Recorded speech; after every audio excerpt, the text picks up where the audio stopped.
अभी हम बात कर रहे हैं पहलगाँव अटैक के बारे में, जहाँ की आप लोगों ने तो इसके बारे में सुन ही लिया होगा। साथ ही साथ मैंने पिछली वीडियो में भी बता दिया था, मगर बहुत सारे लोगों ने इस पे एप्रिशिएट, ट्रोल बहुत ज़्यादा ही कुछ किया। कुछ-कुछ क्लिप ऐसे हैं जो कि अनदेखा नहीं किया जा सकता है। क्लिप के साथ कुछ लोगों का वीडियो भी ऐसा है जो कि अनदेखा कभी नहीं किया जा सकता है। वंदे मातरम। तुमने घर में घुस के जो किया है ना, अभी तक शांति चल रही थी 2-2.5 साल से। अब सुनोगे तुम्हारे घर में, जैसे तुमने नाम पूछा ना कि तुम हिंदू हो, नाम क्या है, और उसके बाद गोली मारी है, निहत्तों के ऊपर गोली मारी ना। एक तेरे को ये आदमी की जुबान याद रखना, और सबको बोल रहा हूं ये बात, तुम्हारे घर में भी घुस घुस के ना तुम्हारा नाम पूछ पूछ के, अगर तुम्हारे पिछवाड़े में इस बार अगर वही होगा तुम्हारे साथ जो तुमने किया, जो तुम कल्पना नहीं कर सकते हो। और बहुत दम से बोल रहा हूं, अपनी स्पेशल फोर्सेस, अपने भारत की सेना को जितना मैं समझता हूं, जितना मैं जानता हूं, तुम्हारे घर में जो इतने पीछे जो लगे हुए ना बे, ये बाजारों में नहीं मिलते जितने ये पीछे दिख रहे हो। किनके साथ मैं क्या करके आया हूं, अब तो मैं ना बहुत जल्दी इसका पूरा तुम्हारे भी घर में घुस के होगा, क्योंकि अभी तक शांति चल रही थी। बॉर्डर के आर पार जो चल रहा बात अलग है, फौज के साथ जो चल रहा था अलग है। मासूम बच्चे, किसी के बच्चे लेके गए थे, महिलाओं के ऊपर तुम गोली चला रहे हो, उनके सरों पे और तुमने उनके शरीर पे। एक रिपोर्ट के हिसाब से 20 से 25 जो पहलगाम में जो हुआ है, अनंतनाग सेक्टर जो पड़ता है हमारा, वहां पर अनंतनाग डिस्ट्रिक्ट है, वहां पर पड़ता है 2740 मीटर है ये। नीचे से अगर बात करें 8990 फीट की ऊंचाई पर 45 किलोमीटर पड़ता है ये अनंतनाग जो है। और उसके बाद ये लिडर रिवर के जो बाजू में चलता है, जिसको नहीं पता उनके लिए बता देता हूं, बहुत इंपॉर्टेंट एक स्ट्रैटेजिक रूप से भी सुन बे। तेरी बात कर रहा हूं, सबकी बात कर रहा हूं। हिजबुल मुजाहिदीन नंबर 1 पे बोलता हूं, लश्कर तोयबा नंबर 2 पे बोलता हूं, जैसे मोहम्मद नंबर 3 पे बोलता हूं, अल बद्र नंबर 4 पे बोलता हूं, उसके बाद हरकत उल मुजाहिदीन जो है वो 4-5 नंबर पे बोलता हूं, उसके बाद जमातुल मुजाहिदीन, तुम सबकी JUM जो हो जाए, HMOLET हो जाए, तुम सबको ना घर में घुस कर मारेंगे। लोग कहते हैं वायलेंस में, वायलेंस अब दिखाएंगे तुम्हें। क्यों? यहां तुमने मासूम बच्चों, औरतों पे तुमने, अगर वो रिपोर्ट सही है 20 से 25 की, तुम एक बात ना एक एक करना तुम्हें ऐसा यहां पर ना, अब यहां पर अब इंटरनेट पे बात नहीं होगी, तुम लोग से वही बात होगी। और अब तुम्हारे पिछवाड़ों को अब तुम जहां बचा सकते हो बचाओ, क्योंकि यहां बात यह है, घर में तुम अंदर आ गए, जो की कल्पना की, और जो बहुत तमाशा, जो तमाशा करे ना, अबे तमाशा माशा नहीं, तमाशा दिखाया जाकर बहुत जल्दी ढंग से तुम्हारे घर में, सालो तुम्हारी मां। इसके साथ ये जब भी कश्मीर में ऐसे टेररिस्ट अटैक होता है तो कश्मीर के पॉलिटिशियंस, कश्मीर के लोग आ जाते बोलने की कश्मीरियत, इंसानियत, लौड़ा लहसन के हमें तो इससे कोई लेना देना नहीं है, ये तो टेररिस्ट अटैक था। अगर आप पिछले 10-12 साल के टॉप 10 हाई प्रोफाइल टेररिस्ट देखेंगे कश्मीर से, तो वो कोई पाकिस्तान से आए हुए लोग नहीं है, वो सभी कश्मीर बॉर्न है जो कोई टेररिस्ट ऑर्गेनाइजेशन बाद में ज्वाइन करते हैं। एज अ कश्मीरी, अगर आप टूरिस्ट से पैसा छाप रहे हैं, इट्स योर रेस्पॉन्सिबिलिटी कि वो सेफ रहे। अगर आपका बेटा कोई टेररिस्ट ऑर्गेनाइजेशन ज्वाइन करता है तो चाहिए कि वो मरे, ना कि वो आदमी जो कर्नाटक में कोई कॉरपोरेशन में थका हुआ पैसे जमा कर रहा है कि कश्मीर जाऊंगा घूमने, और फिर वहाँ पे गोली मार देते उसे।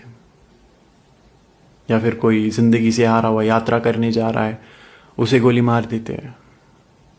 बच्चे बोल रहे हैं कि कश्मीर घूमने जाएंगे, माँ बोल रही है सेफ नहीं होगा, बाप उनकी ज़िद मान लेता है, कश्मीर जाता है और वहाँ पे उसे गोली मार देते हैं। तुम्हारे कैंडल मार्च करने से कुछ नहीं होगा। आप वो कैंडल लाइए, उसे पिघलाइए, उसका डिल्डो बना के अपनी गांड में डालिए। ये जो अभी ब्रोकन हार्ट इमोजी आ रही है कश्मीर से, ये लाफिंग इमोजीज होती है अगर सिविलियंस की जगह ये आर्म्ड फोर्सेस रहते, क्योंकि डिफेंड नहीं कर सकते ना सिविलियंस की मौत।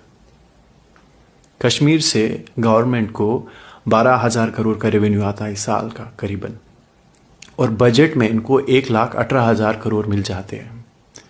ये जो सरप्लस मिल रहा है ना, इनको इन्हीं स्टेट से आता है, कर्नाटका से, महाराष्ट्र से, जहाँ के लोगों को इन्होंने मारा है।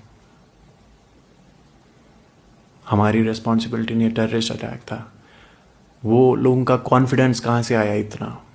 विदाउट लोकल सपोर्ट वो ऐसा कुछ कर ही नहीं सकते। 3 बजे उन्होंने गोली मारी, कल का खाना तो उन्होंने कहीं पे खाया होगा। आई एम प्रीटी श्योर उन्होंने वाजवान खाया होगा कल। जंगल में तो नहीं रह सकते ना वो बंदूक लेके।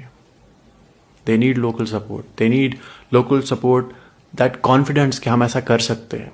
किसी और स्टेट में तो ऐसा नहीं कर सकते कि कहीं पे भी टूरिस्ट को गोली मार दी, नहीं होता ना। It's your responsibility, it's your problem. You guys, because of you guys, it is there. You guys started it. You guys have celebrated them as heroes for very long. That's where the confidence comes from. ऐसे ही कर्नाटका में तो कोई नहीं आ सकता ऐसे ही मतलब बंदूक लेके कि गोली मार दूंगा कहीं पे भी नहीं होता ना। पॉलिटिशियंस तो तुम्हारे बिके हुए, जनरेशनल बिके हुए सभी। मैं तो बोलता हूँ, हमेशा से कहता रहा हूँ कि don't go there for tourism. और रहा ये जब भी किसी मुल्क में ऐसा कुछ भी अटैक होता है जहाँ पर इतने सारे बेगुनाह लोगों की जानें जाती हैं, तो जो मेन एम होता है किसी भी ऐसे अटैक का वो दहशत फैलाना होता है, लोगों के अंदर डर को जगाना होता है या लोगों के बीच में लड़ाई करवाना होता है, डिवाइड एंड रूल की पॉलिसी को लेके आना होता है। और कहीं न कहीं मुझे डर था इस चीज़ का कि कहीं ऐसा ना हो जाए, लेकिन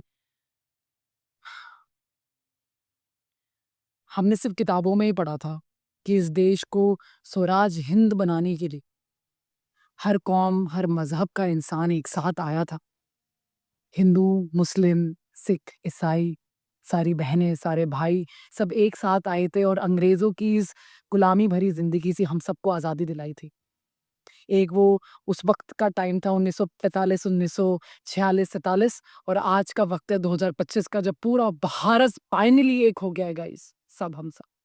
आज कश्मीर से लेकर कन्याकुमारी तक हिंदू हो, मुस्लिम हो, सिख हो, ईसाई हो, हर कोई सिर्फ़ एक ही बात बोलता है कि हम ये टेरर बर्दाश्त नहीं करेंगे, कि हम सब पाकिस्तान के खिलाफ हैं।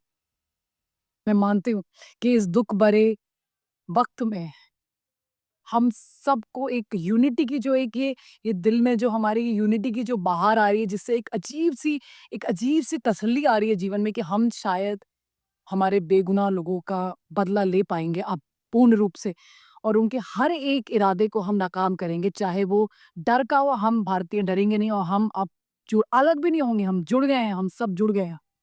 Thank you my India, thank you so much. और भी बहुत सारे लोगों ने किया है, लेकिन इसके साथ ही साथ बता दें, कुछ लोग हमारे ही देश के होंगे जिन्होंने टेररिस्ट अटैक जो किए थे, उन लोगों को बढ़ावा दिया होगा, कुछ ऐसा ही होंगे। इसी के साथ मैं आपको बता दूँ कल का आईपीएल मैच जहाँ की 3 बदलाव देखने को मिला है, जो कि पहला मैच का बदलाव ये था कि 1 मिनट का मौन व्रत, साथ ही साथ नो फायरवर्क्स और no cheers leader and no sounds भी कल के मैच एसआरएच वर्सेस एमआई में देखा गया। लेकिन दोबारा ये मैच मुंबई इंडियंस जीत जाती है।